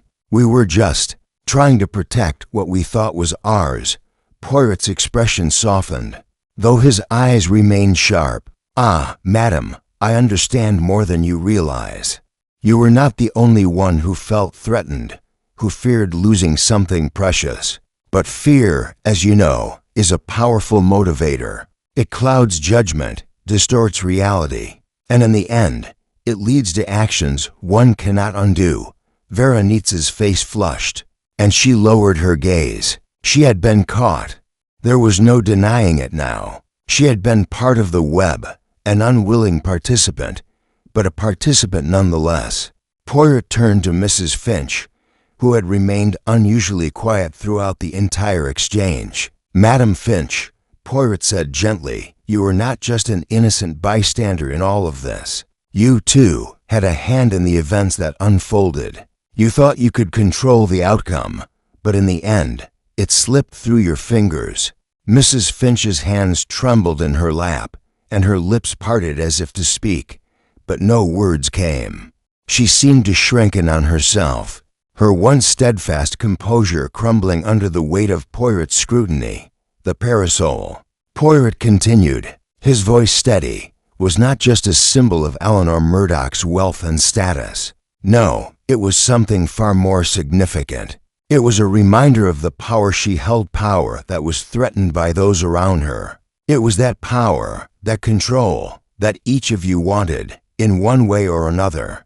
And that is what led to her death." Mrs. Finch's eyes widened, her breath quickening as she finally spoke, her voice barely above a whisper. You think I had a hand in it?" "I didn't." Poirot raised a hand to silence her. "Madam Finch, you may not have delivered the fatal blow yourself, but you were involved, weren't you? You knew what was going to happen, and you allowed it to unfold. You were not a passive observer. You had your own stake in this tragedy." Mrs. Finch closed her eyes, her shoulders sagging as the truth washed over her. She had known all along. Poirot turned to Dr. Gregson, who had been silent for some time. His eyes met Poirot's, and for a moment they locked in a silent exchange. "Monsieur Gregson," Poirot said quietly, "you knew too, didn't you? You were the one who had access to Eleanor's medical records, to her private affairs. You knew what she was afraid of, what she was hiding, and when you saw an opportunity to capitalize on it, you took it." Gregson's face paled, and he looked down at his hands. The doctor had always been the quiet one, the one who seemed detached from the others. But Poirot had always known there was more to him. His silence, his refusal to engage, it had all been part of the act. I never meant for any of this to happen," Gregson muttered, his voice strained. "I thought I could control it. I thought if I kept quiet, if I stayed out of the way, I could avoid getting involved. But I was wrong." Poirot's gaze softened, but only slightly. "Ah, monsieur, you made the fatal mistake of thinking you could remain neutral. But you were just as involved as the others. You knew more than you let on, and now it is too late to turn back." With that, Poirot turned to Nathaniel Hargraves, whose face had been set in a grim mask throughout the exchange. He had remained quiet, unwilling to speak, but the time had come for him to face the truth. "Monsieur Hargraves," Poirot said, his voice quieter now, You too had a part to play. You wanted the estate, and you were willing to do whatever it took to secure it. But you underestimated the lengths to which others were willing to go. Nathaniel's expression hardened, but his eyes betrayed him. I didn't kill her, he said firmly, though his voice wavered slightly. I didn't have anything to do with her death. Poirot stepped closer to him. Perhaps not directly, monsieur, but your actions, your influence, were part of the chain that led to her demise. You, too, sought to control what you could not. The room was silent once more, the weight of Poirot's words settling over the group like a heavy blanket. The truth had been laid bare, and there was no denying it any longer. The investigation was complete, and the pieces had fallen into place. Poirot turned to the group once more. The truth has been revealed, and now justice will follow. Chapter 17. Outcome and justice. The silence that hung in the room after Poirot's final revelations was deafening. Every word, every accusation had settled into the minds of the guests like a slow, inevitable tide. They had all been caught in the web they had so carefully woven, and now the truth was out in the open. The air was thick with the weight of it, and yet, despite the gravity of the situation, there was a sense of finality, a sense that the conclusion was inescapable. Poirot stood at the center of the room, his hands clasped behind his back, his expression calm and composed as always. He had done what he set out to do. The mystery was solved. The culprits had been revealed. And now justice would follow, as it always did when Poirot was involved. The guests Blackwood, Mrs. Finch, Dr. Gregson, and Veronica Hargraves sat like statues, their faces a mixture of disbelief, shame, and resignation. They had each played their part in the tragic drama, and now they could do nothing but wait for the inevitable conclusion. Poirot's eyes flicked over them, and for a moment there was a flicker of something almost sympathetic in his gaze, but it was gone as quickly as it appeared. Sympathy was not something Poirot allowed himself in moments like these. He was a man of logic and reason, and emotion had no place in his investigations. Justice, however, did. He turned to the officers who had been present throughout the investigation, their eyes alert and waiting.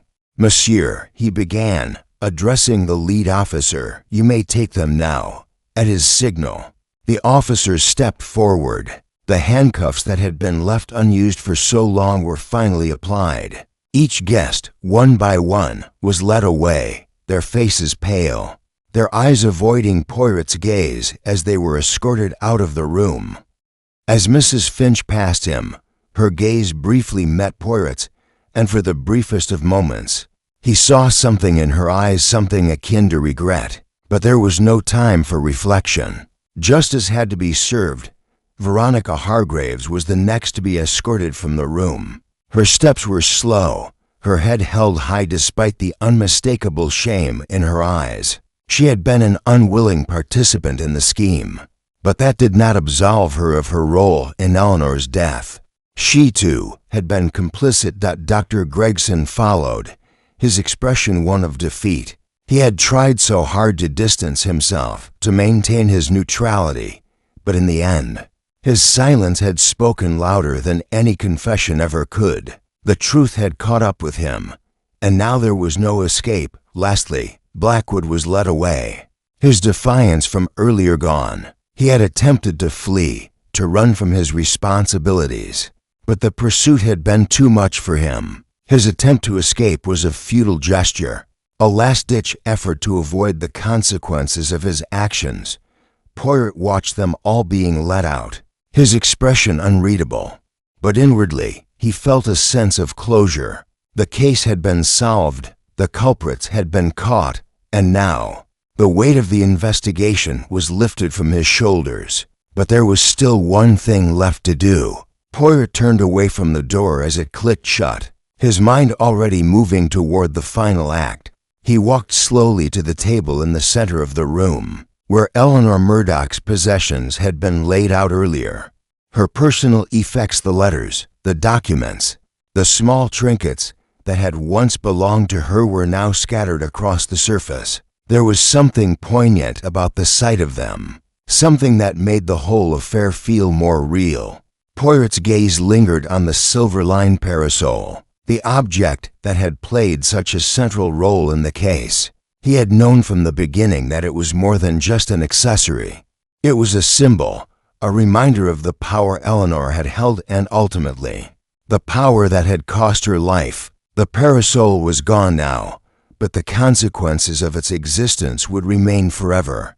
Poirot picked up the small notebook that had been left behind, the one that had contained Eleanor's personal thoughts. As he flipped through the pages, he saw the scribbled notes, the fragmented thoughts that had once been a part of her life. The final entries were a mixture of confusion and fear of losing control, fear of what was to come. It was clear that Eleanor had sensed the danger that had been closing in on her. She had known that her position, her power, was fragile. Poirot closed the notebook gently, his mind once again returning to the events that had unfolded. The guests, each of them, had been driven by something: greed, fear, ambition. In the end, it was their own desires, their own weaknesses, that had led them down this path. And now, justice had been served. He turned away from the table and looked toward the door. The case was over. The answers had been found, the guilty had been caught, and the truth had been revealed. The final piece had fallen into place.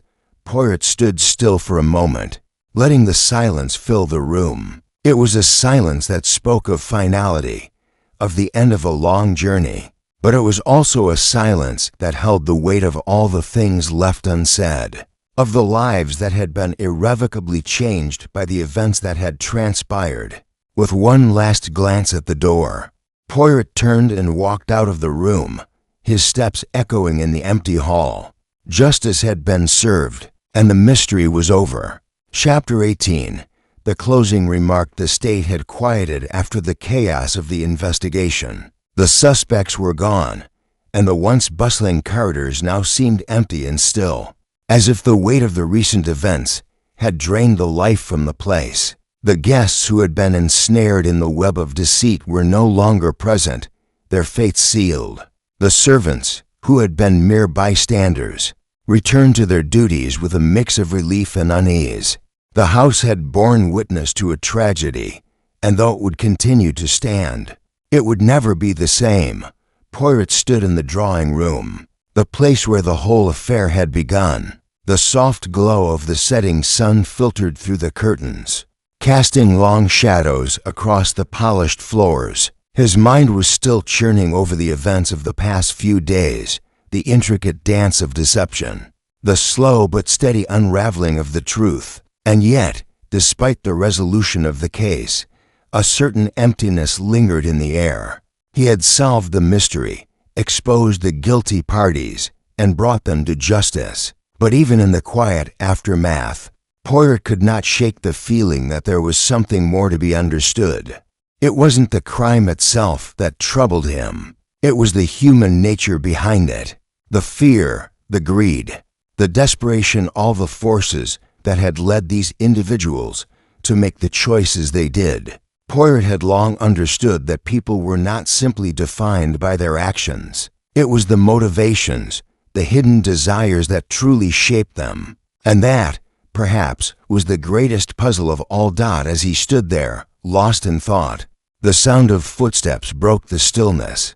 He turned to find a familiar face, the face of his trusted friend and companion, Captain Hastings, who had arrived earlier that day to assist with the final stages of the investigation.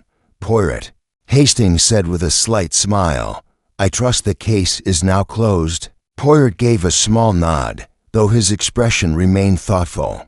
"Ah, Hastings. Yes, the case is closed. The guilty have been apprehended, and justice has been served. But as always, there is more to it than simply solving the mystery." Hastings raised an eyebrow, clearly intrigued. "More, Poirot, how so?" Poirot turned back to the window, his gaze sweeping over the estate grounds.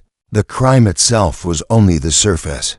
The motivations, The human weaknesses that drove these individuals to their actions, that is where the true mystery lies. You see, monsieur, people are not so easily understood. They wear masks, hide their true selves behind layers of lies and pretensions. But beneath those masks, there is always something real, something human. Hastings nodded slowly, his brow furrowing. I see. So, you're saying that even though the crime has been solved, there's still something deeper at play. Poirot turned his gaze back to Hastings, his eyes filled with a quiet understanding. Exactly. The crime was an expression of something far more complex: fear, desire, ambition. All the things that shape us, yet remain hidden from view. The true mystery, Hastings, is not in the crime itself, but in the hearts of those who commit it. For a long moment, there was silence between the two men, each lost in their own thoughts. Hastings, as always, had trouble fully grasping the depths of Poirot's observations. He was a man of action, of straightforward answers, but Poirot knew that sometimes the answers were not as simple as they seemed. Do you ever wonder? Poirot, Hastings asked quietly, why do people do the things they do? Poirot looked at him, a faint smile tugging at the corners of his mouth. I do, Hastings, I do. It is the question that drives me. But, unfortunately, it is not a question with a simple answer. People are a puzzle, and it is not always possible to understand them fully. Hastings gave a slight sigh, but nodded in understanding. I suppose that's the nature of your work, isn't it? Always seeking the truth, even when it's hidden beneath layers of confusion. Poirot's smile grew a little wider. Indeed, and that is what makes it so satisfying, non. The truth is never easy to find, but once it is uncovered, it brings a sense of peace. The mystery, the human heart, these are the true puzzles. And I will continue to seek the answers, one case at a time. The room was quiet again, the air thick with unspoken thoughts. Poirot turned away from the window, his gaze resting on the empty chairs and the scattered papers that had once been a part of the investigation. The case was finished, the criminals were in custody, and the truth had been revealed. Yet, as he stood there, Poirot could not shake the feeling that there would always be another mystery, another puzzle to solve. The human heart was endless in its complexity, and for all his skill, Poirot knew that he would never fully understand it. Turning back to Hastings, Poirot gave a small sigh. But for now, my friend, it is time to put this case to rest. There will be other mysteries, other challenges, but for tonight, I will enjoy the quiet. Hastings nodded, understanding the sentiment. I think we could all use a break after everything that's happened. Perhaps a drink is in order? Poirot's lips twitched into a small smile. Ah, Hastings, you always know the right thing to suggest. A drink sounds perfect. As they made their way toward the sitting room, Poirot allowed himself a rare moment of peace. The case was over, the truth had been uncovered, and though there were always more mysteries to solve, for now, he was content that the journey had been long. But the satisfaction of the truth was always worth the effort, and for Hercule Poirot, that was enough.